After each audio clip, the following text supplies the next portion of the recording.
Una defensa zonal 1-3-1 des del començament del partit va crear dubtes a la penya, tants que no va saber com resoldre-ho durant la resta del maig.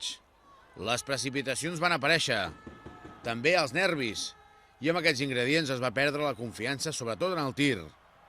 Des de la línia 675 es va estar negat, mentre en el joc interior, referents dels últims partits, com és el cas de Williams, no van ser capaços de fer el primer bàsquet fins a 2 minuts al final.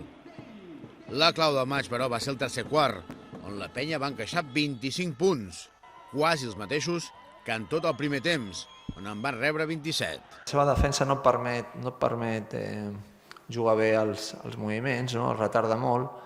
Aquests canvis ens han trastocat una mica, però també és cert que a la zona hem tirat amb els dos peus allà, hem tirat 4 o 5 triples sols.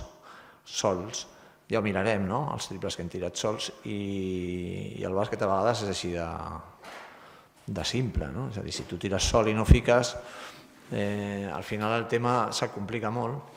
Estiguis en zona o home. Ells, en canvi, han ficat tirs molts al final de possessió, després després d'un rebot ofensiu o pilota que sembla la nostra, psicològicament ens han fet molt de mal, no? La nota positiva va ser que Henk Norell ja estava recuperat i va poder jugar. La derrota de la penya talla una ratxa de 4 victòries consecutives i ara les posicions de play-off es situen a 2 victòries. Els verd i negres tornaran a jugar diumenge a les 8 de la tarda a Santiago de Compostela.